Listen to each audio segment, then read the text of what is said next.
지난주 목요일 밤에 대단히 저한테 깜짝 놀랄 일이 있었습니다. 누님한테, 저희 청주에 있는 누님한테 전화가 왔는데 어머니가 위암이라는 그런 이야기를 하시는 거예요. 아니에요. 놀라지 마세요. 위암이라는 이야기를 했는데 자초지종이 그런 거더라고요. 어머니가 혼자서 건강검진을 받았는데 위에 뭐가 있었대요. 그래서 조직검사를 했는데 노인분이 건강검진 결과표를 보면 잘 못 알아봐요. 그러다 보니까 위에 대해서 이렇게 건강검진하면서 만성위염 이렇게 된 거는 알아먹었겠는데 밑에 보니까 위암 검진 결과 이렇게 나오니까 위암이라고 본인은 생각하신 거예요.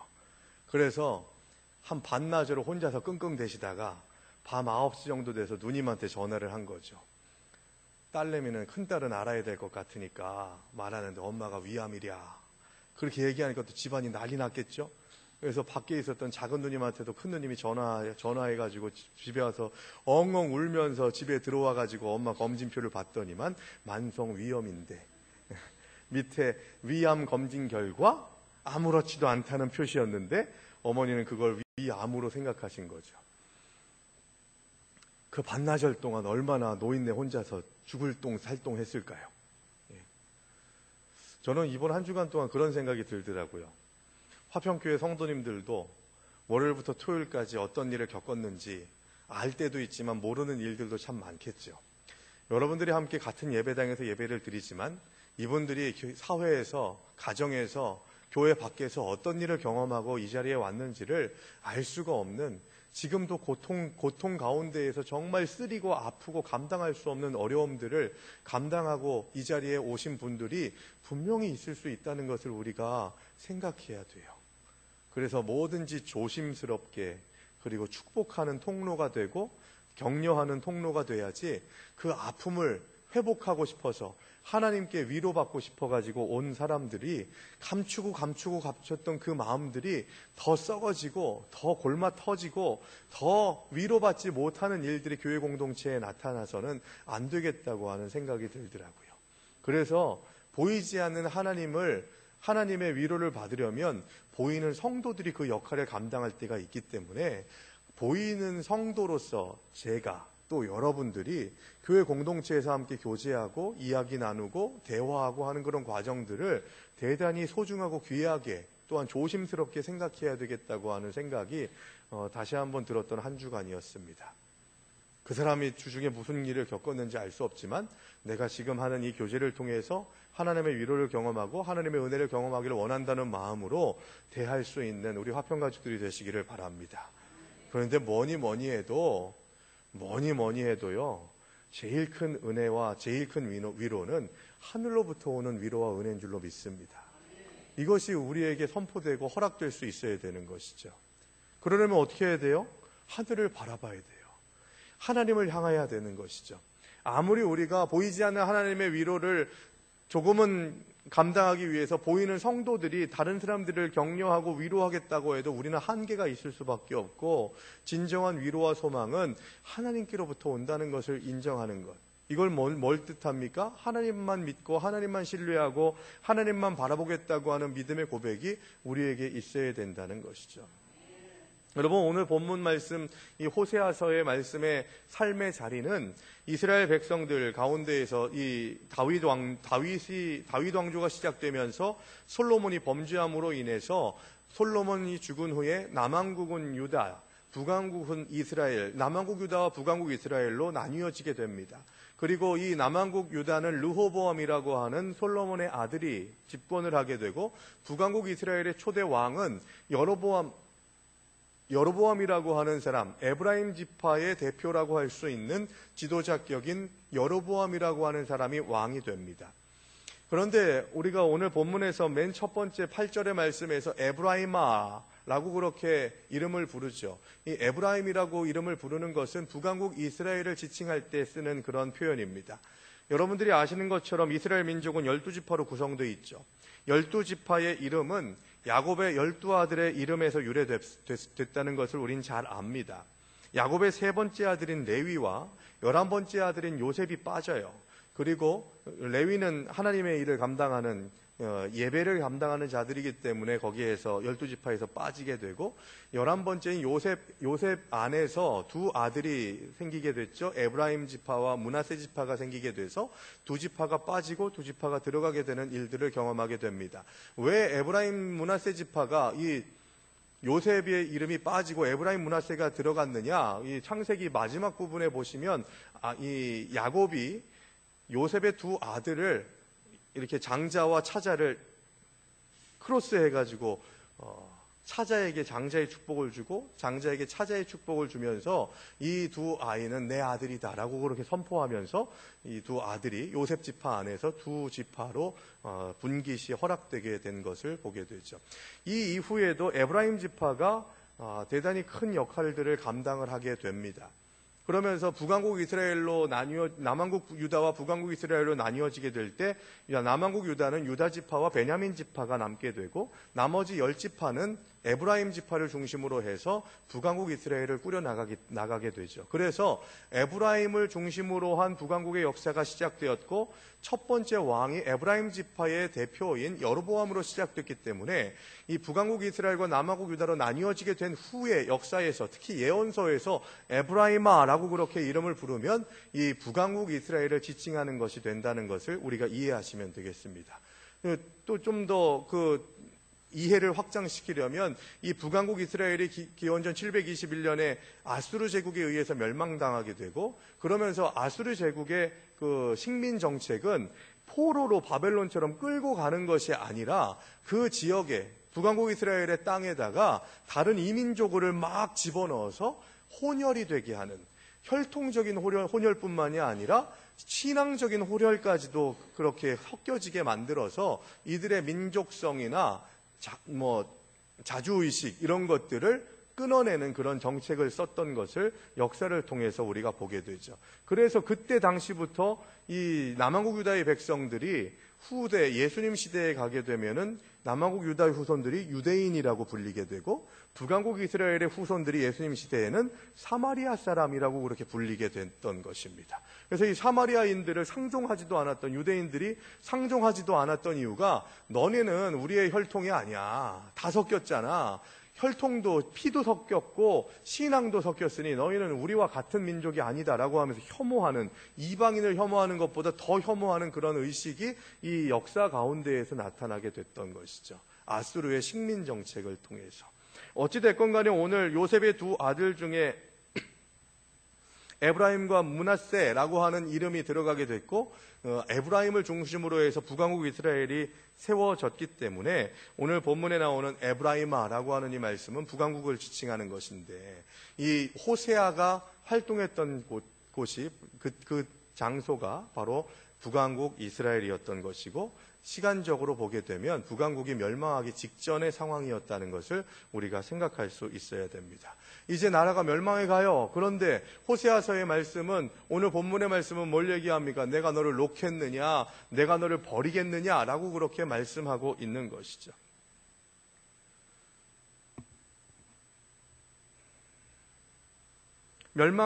북왕국 이스라엘이 멸망될 시점에서 남왕국 유다는 우시아나 히스기야가 왕일 때였기 때문에 북왕국 이스라엘에 비교해서는 그래도 좀 정신을 차리고 있었던 때였습니다.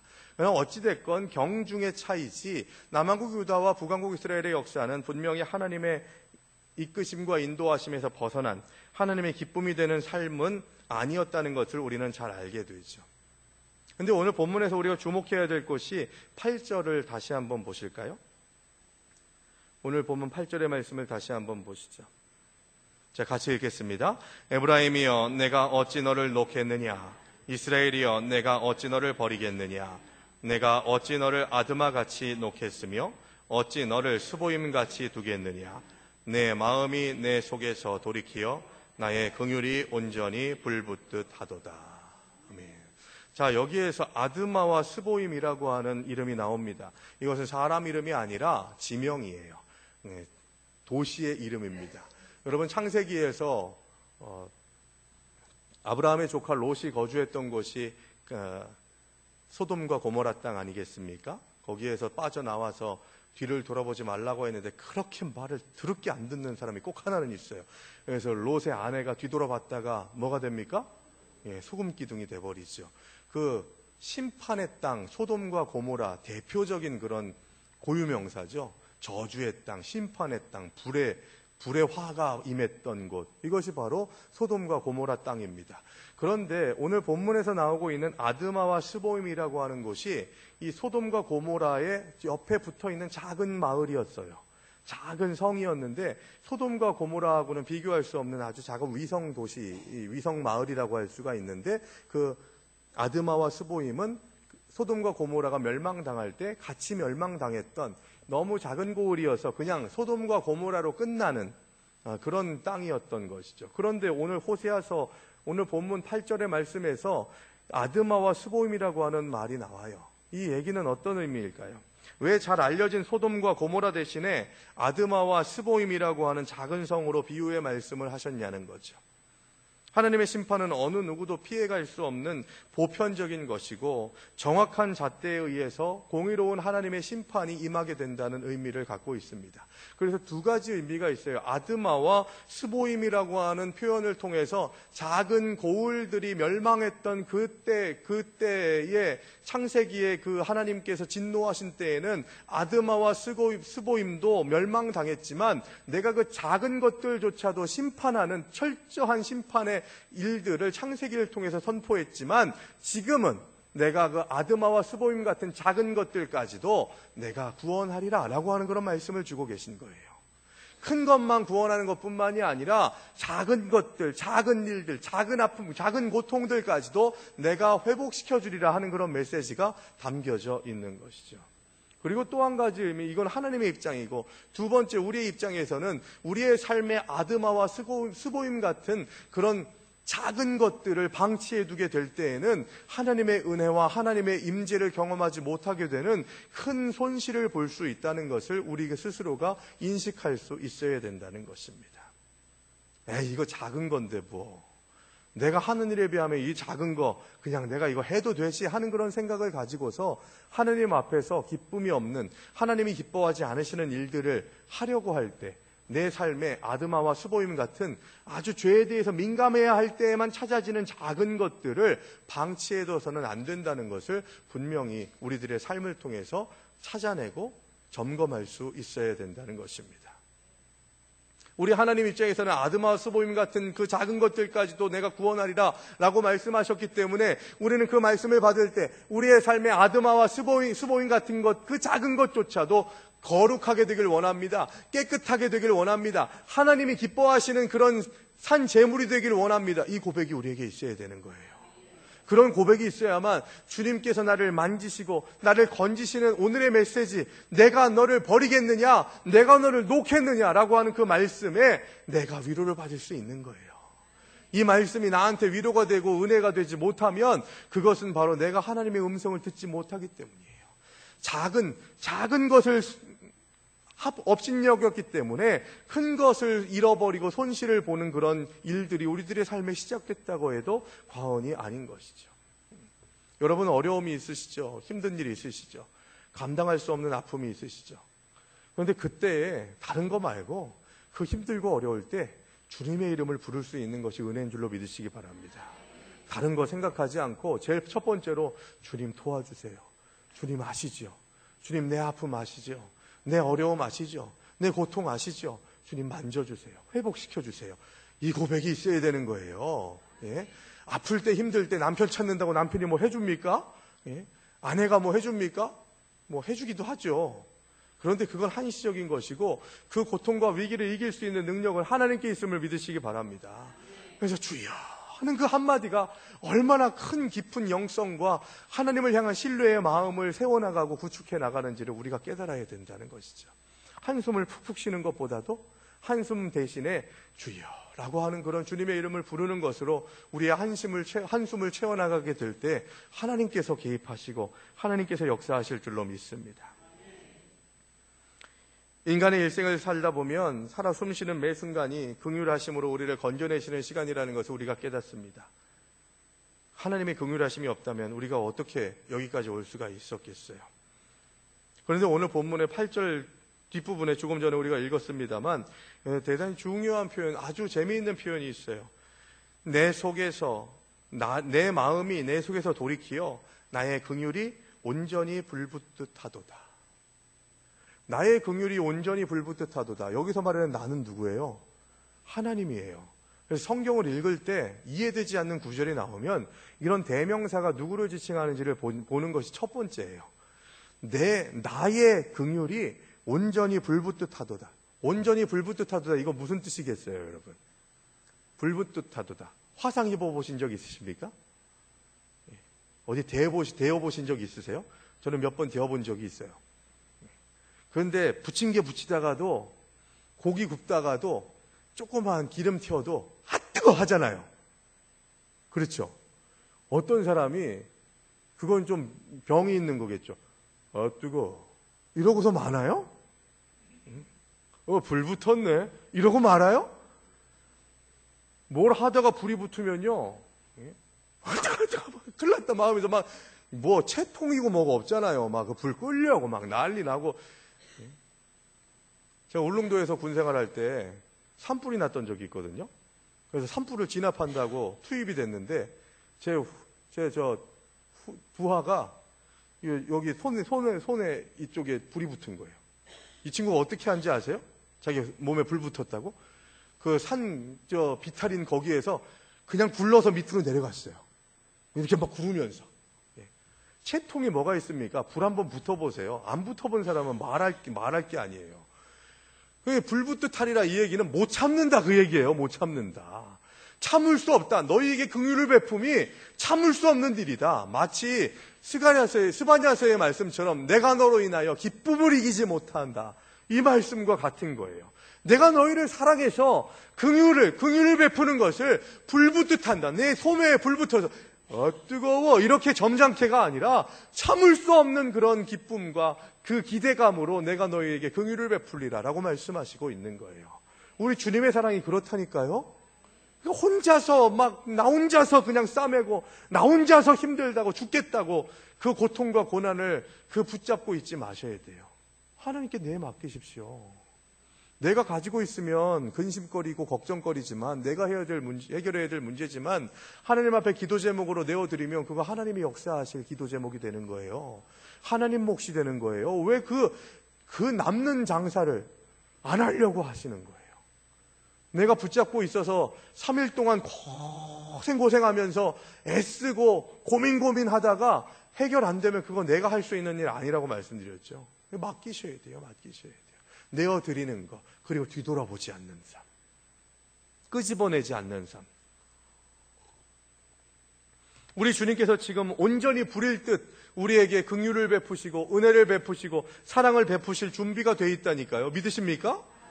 그러니까 여러분 우리가 그 호스가 연결돼야 돼요. 하나님은 준비가 돼 있으니까 그냥 연결만 하고 그냥 딱 누르기만 하면 쫙 하고 그냥 은혜의 생수가 넘쳐 흐르는데 그게 연결이 되지 않다 보니까 계속 헤매는 거죠. 내 인간적인 행동과 생각과 계획과 사람을 의지하려고 하는 생각들, 이런 것들 때문에 우리 아드마와 스보임이 소돔과 고모라로 커버리게 되는 그런 문제가 양산되게 되더라는 겁니다. 하나님의 불붙듯 하는 긍휼하심이 없었다면 우리는 한 줌 재로 죽을 수밖에 없는 존재들입니다. 사라져버리는 존재들이라는 거죠.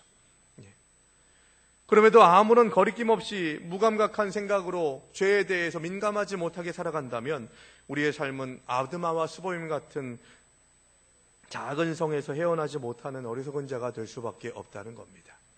하나님께 위로를 받기를 원하십니까? 그렇다면 하나님을 멀리했던 것, 하나님의 자녀의 신분을 망각했던 것, 말로만 신앙생활을 했던 것들을 부끄럽게 여기고 주님 앞에 회개할 수 있어야 합니다. 조금도 버리려고 하지 않는 나의 자존심과 교만함을 부끄러워할 수 있어야 됩니다. 이 세대를 본받지 말라고 했는데 오히려 이 세대와 손잡고 세상에 푹 빠져 살았던 시간들을 주님 앞에 회개할 수 있어야 됩니다. 그래야 하나님의 위로가 보여요. 하나님의 그 음성이 들린다고요. 주님께서 나를 인도하시고 이끌어 주셔서 하나님의 놀라우신 역사하심을 경험하고 나아가야 되는데 그것이 우리의 삶에 나타나지 않는 이유가 뭐냐? 내가 코드를 뺐기 때문에 그래요. 내가 스위치를 꺼버렸기 때문에 그렇다니까요. 하나님은 언제나 준비되어 있으세요. 하나님은 언제나 우리를 손 붙잡아 주시고 함께 동행하길 원하세요. 불붙듯 하신다니까요. 근데 우리는 뭐가 그렇게 잘나가지고 하나님 좀 더 애걸복걸 해보세요. 좀 더 애걸복걸 하시면 제가 좀 한번 손 잡아 드릴까 말까 생각해 보겠습니다. 하는 식으로 예배드리고 하는 식으로 기도하는 일들이 얼마나 많이 있는지 몰라요.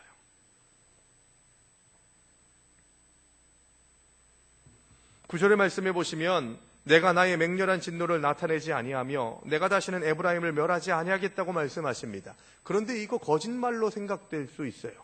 하나님이 거짓말하신 것 같아요. 왜냐하면 지금 호세아서가 선포되고 있는 이 삶의 자리는 북왕국 이스라엘이 멸망하기 직전이라고 했습니다. 조금 있으면 아수르의 멸망을 당해요. 그런데 오늘 본문 9절에서는 뭐라고 얘기해요? 에브라임을 멸하지 않겠다라고 그렇게 말씀하세요. 그런데 멸해졌어요. 그러면 이거 어떻게 된 거예요? 여러분 그 의미를 잘 볼 수 있어야 돼요. 심판을 행하시지 않으시겠다고 하는 뜻이 아니라 완전하게 멸족시키거나 회복 불가능하게 하지 않으시겠다는 얘기예요. 쉽게 설명드리면 수술이 필요한 환자가 다시 회복돼서 건강한 모습을 찾을 수 있도록 골마 터지고 병을 일으킬 수 있는 병증의 요소가 있는 그 환부를 그것만을 치료하고 잘라내겠다고 하는 그런 의미로 말씀하고 계신 거예요. 그러니까 에브라임아 너희가 정신 차리면 심판이 임하지도 않을 수 있겠으나 심판이 임한다 할지라도 내가 너희를 죽게 하지는 않겠다. 그 말씀이에요. 너희가 지금 심판을 당할 때 뭘 해야 되냐? 정신 차려라 그 얘기예요. 하나님께로 돌아와라 그 말씀이에요. 우리가 이렇게 된 이유가 아수르가 강해서가 아니라 아수르가 갑자기 힘이 생겨서 우리가 그 힘을 어쩔 수 없어서 우리가 약한 가운데 있어서가 아니라 하나님 앞에 온전히 서지 못했기 때문이라는 것을 우리가 고백할 수 있어야 되는 거예요. 그래야 살아요. 그래야 회복의 은혜가 임하게 된다는 거예요. 하나님이 우리에게 매를 드시고 때리실 때는 눈물이 쏙 빠질 정도로 정신 차리게 하실 때가 있어요.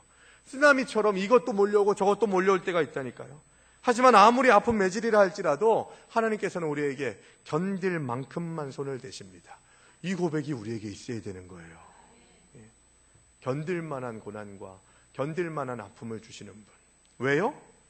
때리는 것이 목적이 아니라 맞았으면 정신 차리고 다시 열심히 살아갈 길을 열어주시려고 하나님께서 우리에게 고난을 주시고 위기를 주시고 아픔을 주시고 어려움을 주신다는 그런 신앙 고백이 우리에게 바로 서 있으면 우리에게 나오는 고난으로 인해서 사단이 우리에게 장난질 치지 않게 된다는 거예요.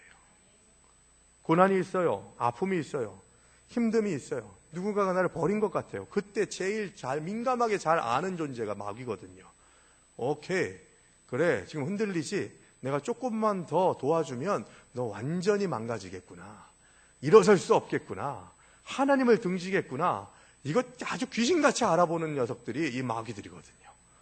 그래서 여러분들이 고난이 있고 어려움이 있을 때 오늘 본문 말씀을 기억하셔야 돼요. 야, 너 어렵지, 힘들지, 무너질 수밖에 없어. 더 무너질걸, 더 낙심될걸, 하나님 의지하고 살아왔던 그 길이 이게 결과인 거야. 너 어떻게 할 거야? 라고 그렇게 되묻게 될 때 하나님 의지하는 거 소용없다 얘기할 때 오늘 본문의 말씀을 기억해야 되는 것이죠.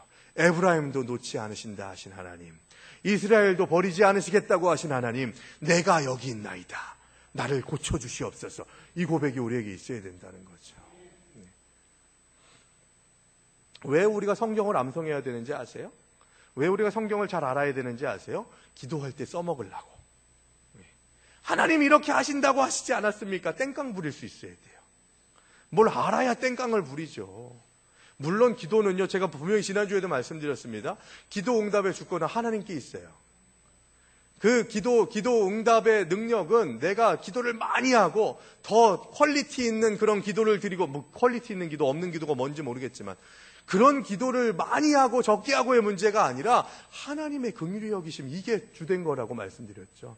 하나님이 불쌍히 여기시면 하나님이 내 음성을 들으셔서 그래, 내가 너의 아픔을 안다. 내가 너의 기도 제목을 안다. 그러면 응답받는 거예요. 그래서 계속해서 몸부림쳐야 되는 거예요. 주님 아시죠? 주님 아시죠? 내 아픔 아시죠? 내 눈물 아시죠? 내 어려움 아시죠? 주님 말씀으로 그렇게 나에게 약속하시지 않았습니까? 아브라함에게, 이삭에게, 야곱에게, 엘리야에게, 모세에게, 호세아에게 약속하신 그 하나님의 말씀, 나를 향한 말씀인 줄로 믿사오니 주님 나를 위로하소서, 나를 놓지 말아 주시옵소서, 나를 버리지 마시옵소서. 이 고백이 우리에게 있어야 되는 거예요. 써먹으세요.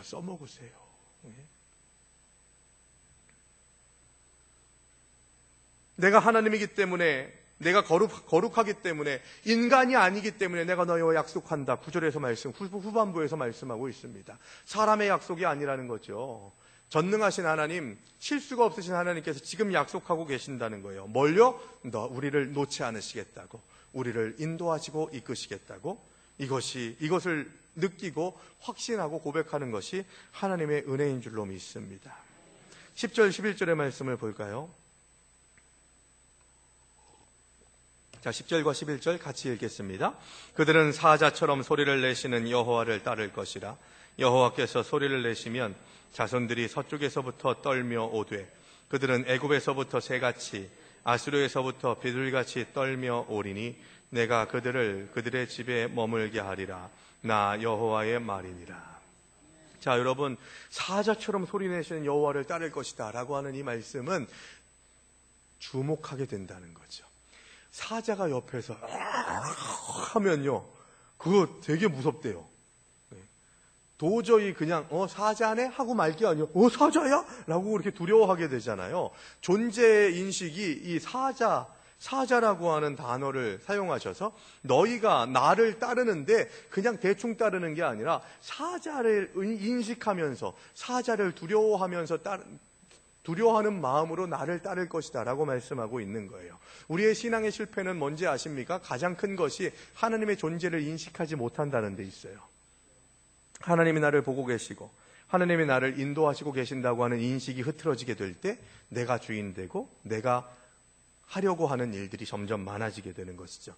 그래서 10절의 말씀은 힘을 빼고 나를 따라와라. 그렇게 따라오는데 나의 이끌어가는 것이, 나의 인도함이 사자와 같을 것이다. 그 말씀인 거죠. 서쪽에서부터 떨며온다라고 하는 이 얘기는 그런 의미죠. 이스라엘 백성들이 출애굽할 때에 모든 텐트가 동서남북으로 쳐져 있는데 다 성소를 향해서 봤어요. 그런데 동쪽이 뭐 하는 데예요? 해가 뜨는 곳. 해가 뜨는 곳. 그게 대단히 중요해요. 그래서 이스라엘 백성들이 아침에 일어나자마자 동쪽을 바라보면서 하루를 시작한 거죠. 이 동쪽을 바라본다는 건 뭘 의미하냐? 세상을 창조하신 여호와 하나님의 이끄심과 인도하심, 그 역사하심 안에 들어가는 오늘 하루가 되길 원합니다라고 하는 고백이 담겨 있는 거죠. 그런데 이 동쪽의 반대인 서쪽은 뭘 의미하냐? 창조주 하나님의 역사하심에 들어가지 않고 인간의 역사 가운데에서 살아갔던 죄인된 삶을 비유적으로 표현한 표현입니다. 11절의 말씀은 또 어때요? 애굽에서부터 새같이. 여기서 그들은 누굴 얘기하는 거예요? 이스라엘 민족을 얘기하는 거예요. 더 명확히 얘기하면 북왕국 이스라엘의 백성들, 에브라임아라고 그렇게 부르는 그들을 얘기하는 거죠. 이 애굽에서부터 새같이, 또 아수르는 또 북왕국 이스라엘을 멸망시킨 나라 아니겠습니까? 아수르에서부터 비둘기같이 떨며 오리니, 여기서 말하는 공통점이 뭐냐? 애굽에서 오건 간에 아수르에서 오건 간에 새같이 비둘기같이 날아다니는 거예요. 날아다니고, 그런 얘기 있지 않습니까? 어떤 북한의 실향민이 그런 얘기 했잖아요. 저 38선 가까이 가가지고 통일전망대 같은 데 갔는데 날아다니는 새를 보면서 나는 지금 고향을 가지 못해 38선 때문에 가지도 못하는데 너는 이렇게 38선을 쉽게 자유롭게 오가는구나 라고 그렇게 하는 그런 글을 본 적이 있습니다. 그런 의미예요. 자유롭게 걸리적거리는 거 없이 내가 애굽으로부터 오고 아수르로부터 돌아오게 하리라. 누가요? 하나님께서 그렇게 인도해 주시고 이끌어 주실 것이라고 하는 말씀을 주고 계신 것이죠. 그러면서 우리가 중요하게 생각해야 되는 말씀이 뭐냐? 나 여호와의 말이니라. 여러분, 이 말씀 나 여호와의 말이니라 라고 하는 이 말씀의 의미는 뭐냐? 바로 누군가가 어떤 작품을 쓰죠. 붓글씨를 쓰거나 그림을 그리고 난 다음에 그 작가가 낙관을 딱 찍잖아요. 이거 내 거다, 그리고 내가 보증한다 라고 하는 의미로 낙관을 딱 찍습니다. 서명을 하고 사인을 하거나. 나 여호와의 말이니라 라고 하는 말씀이 성경에 정말 많이 나와요. 그때마다 나 여호와의 말이니라 라고 하는 말씀이 나올 때마다 주목해서 보셔야 돼요. 그 얘기는 뭐냐? 너 정말 이 말씀은 흘려버리면 안 된다. 똑바로 새겨들어라. 이건 내가 분명히 약속한 거다. 분명히 이룰 것이다 라고 하는 그런 강조의 의미가 담겨 있어요. 변함없이 이루어줄 것이다 라고 하는 의미가 하나님께서 낙관을 찍듯이 딱 그 말씀에 방점을 찍는 것이 나 여호와의 말이니라 라고 하는 의미입니다. 말씀의 결론을 맺으면서 호세아 한 사람, 이 선지자 한 사람의 사명에 대해서 우리가 생각해 봤으면 좋겠습니다. 호세아는 어떤 사명을 받았습니까? 하나님이 직접 호세아에게 말씀하신 사명이에요. 너는 한 여인을 데리고 결혼을 해라. 그런데 그 여인이 세상에서 그렇게 더 방탕한 여자를 찾아볼 수 없을 정도로 성적으로 타락하고 다른 남자와 버타는 것을 좋아하는 그런 패역한 여인을 만나라.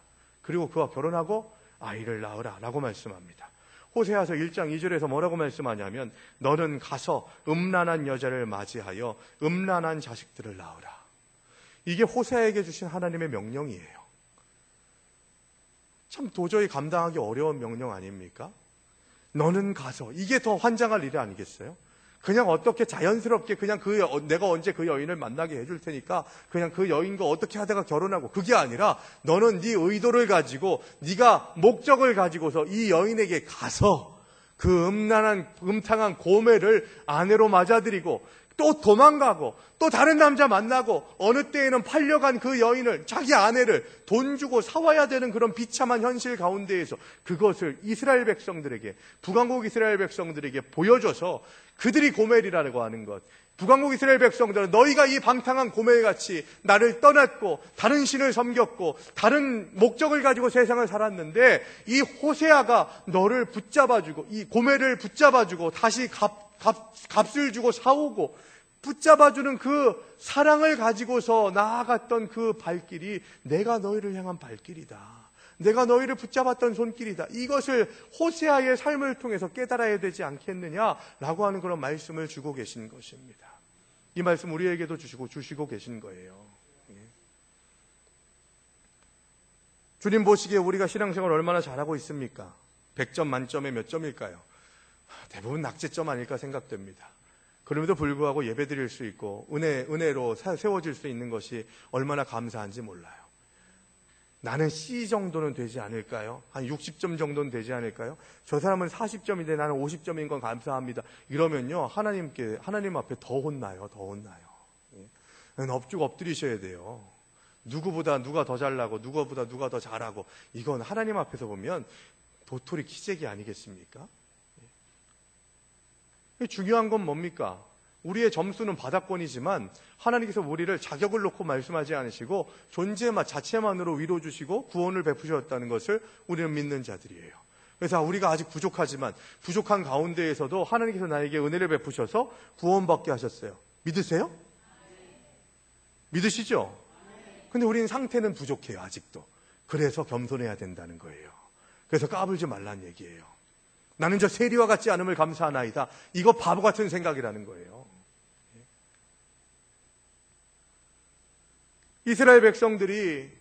북왕국 이스라엘 백성들이 호세아의 가정 같다는 거예요.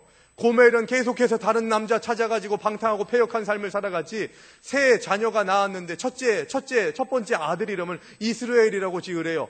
호세아가 지은 게 아니에요. 하나님이 이름을 지어주신 거예요. 이스라엘은 뭔지 아세요? 어떤 의미인지 아십니까?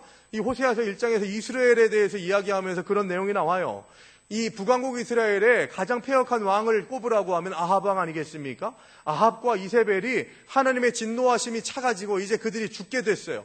이세벨 같은 경우도 2층에서 성 위에서 떨어져 가지고 죽게 되었는데 그 시체를 들개들이 핥아 먹게 되는 그런 비참한 그런 시간들을 경험하게 되는데, 그 아합과 이세벨이 죽었던 장소가 이스라엘이라고 하는 땅이에요. 그러니까 무슨 얘기입니까? 북왕국 이스라엘의 왕의 혈통이 끊어졌던 곳, 그 저주받은 땅, 그 너희의 삶은 아합과 같이 무너질 수밖에 없고 끊어질 수밖에 없는 상태다라고 하는 그런 말씀을 이스라엘 백성들에게 주시기 위해서 첫째 아들 이름을 이스라엘이라고 부른 거예요. 두 번째는 뭐예요? 로루하마, 긍휼이 없다. 제가 지난번에도 말씀드렸듯이 이 로라고 하는 히브리어의 접두사는 not이라고 하는 의미가 있어요. 아니다, 부정의 의미가 있습니다. 루하마는 뭐냐? 긍휼이 넘친다, 긍휼 가운데 거한다, 그런 뜻을 가지고 있는데 앞에 로가 붙어서 로루하마 하니까 긍휼이 없다, 그 얘기예요. 왜 긍휼이 없을까요? 왜 은혜가 없을까요? 하나님을 떠나니까 그런 거예요. 하나님을 찾지 않으니까 그런 거예요. 그 다음 셋째, 둘째 딸 이름이 로루하마, 셋째 아들, 막내 아들 이름이 로암미예요. 암미는 뭐냐? 내 백성이다, 내가 너희를 책임지리라, 그 뜻을 가지고 있는데 로자가 붙으니까 다시 또 로암미, 너희는 나의 백성이 아니다 라고 그렇게 호세아서 1장에서 선포했는데, 뒷부분에 보시면, 호세아서의 뒷장에 보시면 내가 너희를 로루하마에서 루하마로, 로암미에서 암미로 너희를 다시 세우리라 라고 그렇게 회복의 은혜를 주십니다. 어떻게 하면요? 하나님을 찾으면, 하나님께 나아가면, 주님 이름 부르면, 다른 것으로 위로받지 않고 말씀이신 예수 그리스도 앞에 나아가면, 그 안에 거하면 우리를 구원해 주시고 우리를 인도하시고 우리를 책임져 주시겠다고 하는 말씀이에요. 이 말씀을 여러분 기억하시기 바랍니다. 이 말씀을 통해 위로받으시기 바랍니다. 에브라임아, 이스라엘아, 내가 어찌 너를 놓겠느냐? 내가 어찌 너를 버리겠느냐? 나의 긍휼이 온전히 불붙듯 하도다. 내가 하나님이요 사람이 아니다. 그러니까 나를 믿어라. 내가 하는 약속은 세상이 다 무너지더라도 변함이 없다라고 하는 말씀을 기억하시기 바랍니다. 회개하고 돌이키는 자들은 여호와를 따를 것이라. 내가 그들의 집에 머물게 하리라. 나 여호와의 말이니라. 방점을 딱 찍으시면서 이것만 믿고 의지하면 내가 너희를 놓지 않으리라, 내가 너희를 버리지 않으리라 하신 그 말씀으로 지금 여러분들에게 있는 아픔과 고통과 감당할 수 없는 어려움들, 상처들, 이 모든 것들을 주님 앞에 내어드리고 주님으로 인해서 위로를 받는, 은혜를 경험하시는 회복의 능력이 하나님께 있음을 확신하는 저 여러분들 되시기를 주의 이름으로 축원합니다.